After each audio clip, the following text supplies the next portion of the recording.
साल 9 इंडिया और श्रीलंका के बीच 5 मैचों की वनडे सीरीज खेली जानी थी, जो उस सदी का सबसे बेहद ही शानदार मुकाबला था।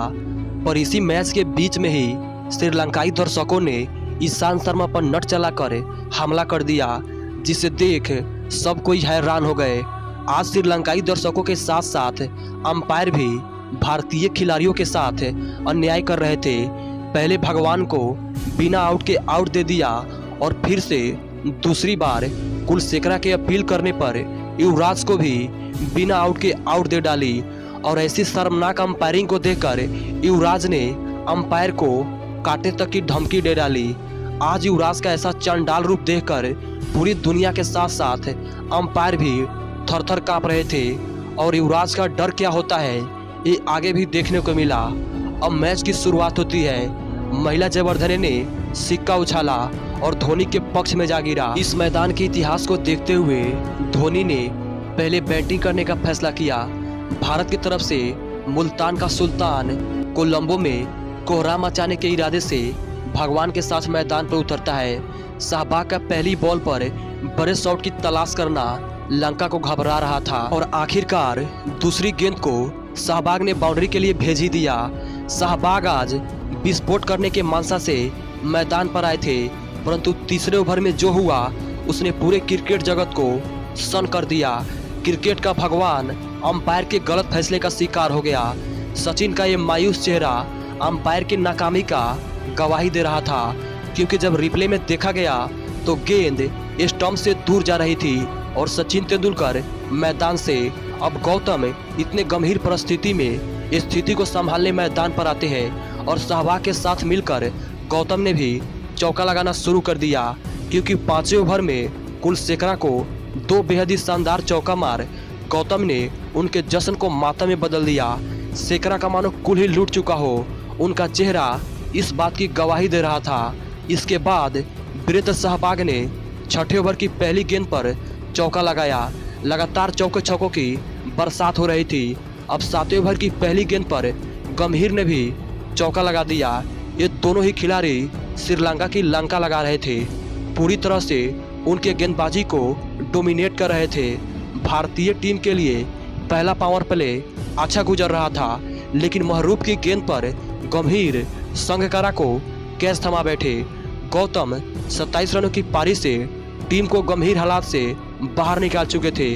अब उनकी जगह युवराज सिंह मैदान पर आते हैं। अब 10 ओवर की समाप्ति पर भारतीय टीम का स्कोर 60 रनों पर 2 विकेट होता है।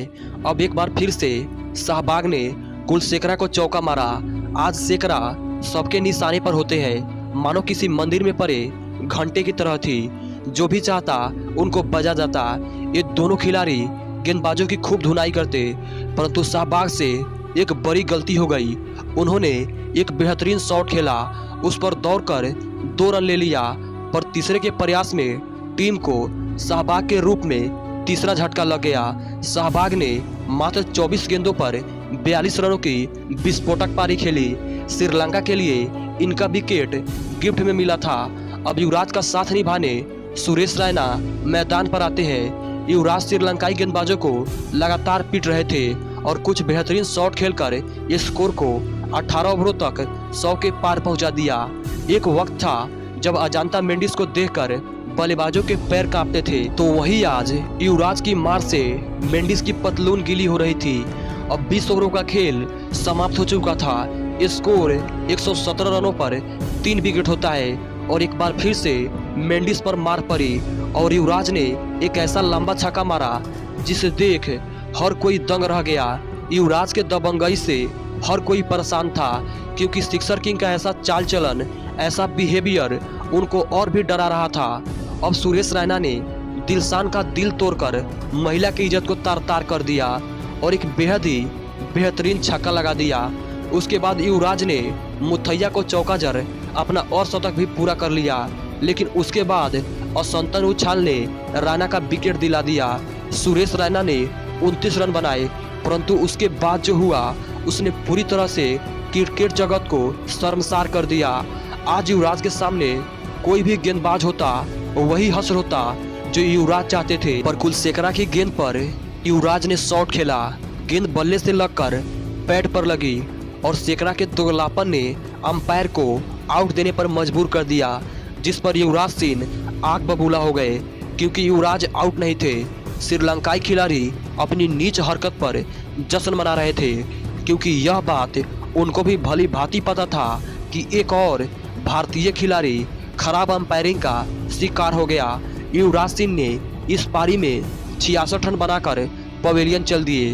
अब 35 ओवरों का खेल समाप्त हो चुका था। स्कोर 186 रनों पर 5 विकेट होता है। फिर यूसुफ पठान ने MS धोनी के साथ मिलकर स्कोर बोर्ड को आगे बढ़ाया और धीरे धीरे भारतीय टीम के स्कोर को 200 रनों तक पहुंचा दिया। लेकिन यहां पर आधी भारतीय टीम पवेलियन वापस जा चुकी थी। अब लगभग 40 ओवरों का खेल समाप्त हो चुका था। अब 10 ओवरों का खेल बाकी था। यहां से टीम को बड़े शॉट की दरकार होती है, लेकिन उसी दौरान यूसुफ पठान 21 रन बनाकर आउट हो गए। लेकिन भारतीय टीम के लिए अच्छी खबर यह थी कि अभी भी कप्तान MS धोनी मैदान पर ही होते हैं और अब गेम उनके रडार में आ चुका था क्योंकि अब 5 ओवरों का खेल बाकी था। लेकिन 45वें ओवर में जो हुआ वो धोनी के लिए मिसाल बन गया। धोनी ने शॉट खेला, गेंद मिस होकर संगकारा के दस्तानों में चली गई। जोरदार अपील हुई, अंपायर ने आउट नहीं दिया, बावजूद उसके कप्तान MS धोनी पवेलियन चल दिए। और इसे देखकर साफ पता लग गया कि अंपायर भी युवराज की धमकी से डर गए थे, इसलिए तो उनको अब आउट देने से भी डर लग रहा था। लेकिन जहां लगातार भारतीय खिलाड़ी गलत अपील और खराब अंपायरिंग का शिकार हो रहे थे, तो वहीं MS धोनी की ऐसी ईमानदारी उनके मुंह पर जोरदार तमाचा थी। MS धोनी ने 23 रन बनाए। अब धोनी जैसा दुनिया का बेहतरीन मैच फिनिशर पवेलियन वापस जा रहा था।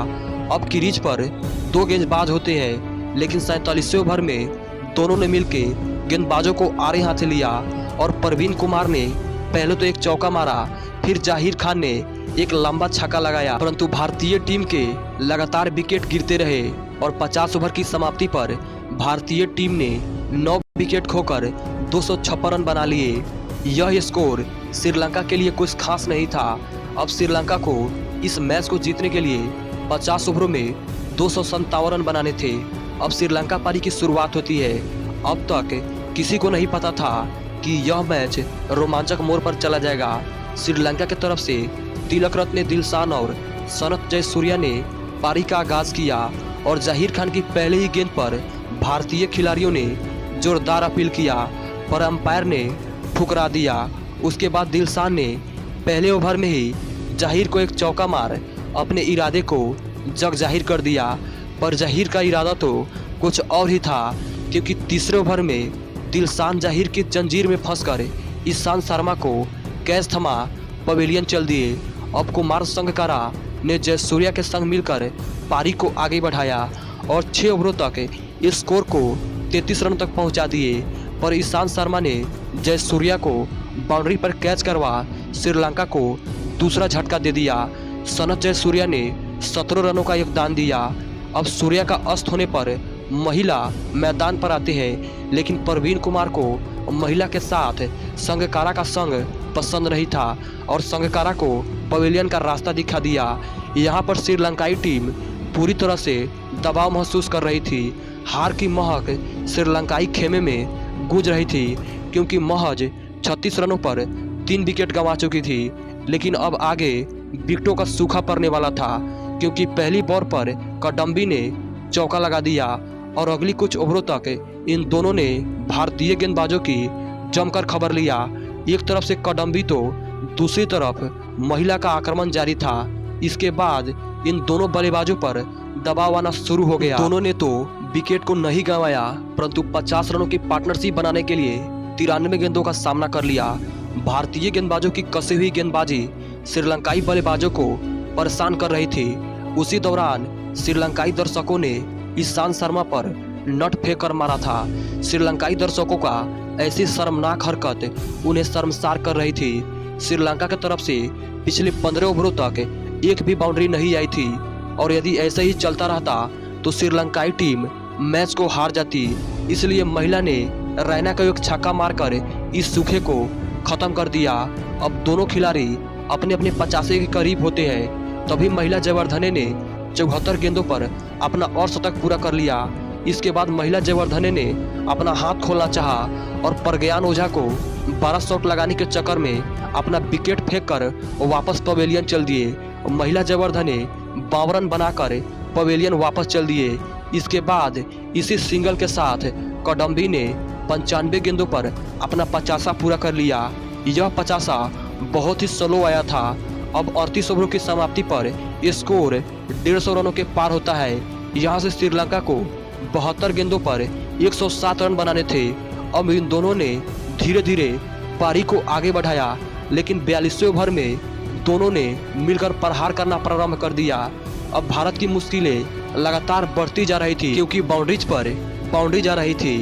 तभी ईशांत शर्मा ने श्रीलंका को 5वां झटका दे दिया। यहाँ से श्रीलंका को 46 गेंदों में 70 रन बनाने थे। अब ऑलराउंडर मारूफ मैदान पर आते हैं और आते ही एक शानदार चौका लगा देते हैं। उधर दूसरी छोर से कदम्बी भी कुटाई किए जा रहे थे। इस ओवर में विकेट मिलने के बावजूद 2 बाउंड्री आ गई।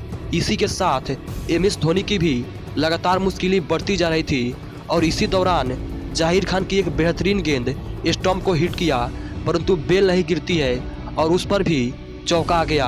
भारत की किस्मत साथ नहीं दे रही थी और साथ में अंपायर भी भारत के खिलाफ खड़े थे। हर कोई परेशान हो चुका था, लेकिन ईशांत शर्मा ने मारूफ को बोल्ड कर दिया। यहाँ से श्रीलंका को 35 गेंदों में 51 रन बनाने थे। यह मैच एक रोमांचक मोड़ पर पहुंच चुका था, क्योंकि कदम्बी का ऐसा रौद्र रूप देखकर हर कोई हैरान था। श्रीलंकाई दर्शक जश्न मना रहे थे। यह मैच अब पूरी तरह से श्रीलंका की तरफ झुक रहा था, क्योंकि लगातार चौकों छक्कों की बरसात हो रही थी। अब एक वक्त पर 13 गेंदों पर 21 रनों की दरकरार होती है कि तभी कदम्बी रन आउट हो जाते हैं। अब 2 ओवर में 21 रन बनाने थे, परंतु 49वां ओवर बेहद ही शानदार रहा। केवल 1 रन ही आया, साथ 1 रन आउट भी। ईशांत के इस शानदार ओवर के बाद अब आखिरी ओवर में 20 रन बनाने थे, जो श्रीलंका के लिए असंभव से कम नहीं था, क्योंकि अब श्रीलंका के 9 विकेट गिर चुके थे और आखिरी ओवर में भी मेंडिस रन आउट हो गए और भारतीय टीम यह मैच 15 रनों से जीतकर सीरीज में 2-0 से बढ़त बना लेती है। और यदि यह वीडियो पसंद आई हो तो वीडियो को लाइक और चैनल को सब्सक्राइब करके बेल आइकन को प्रेस जरूर कीजिएगा। तब तक जय श्री राम, जय श्री कृष्णा, जय हिंद, जय भारत।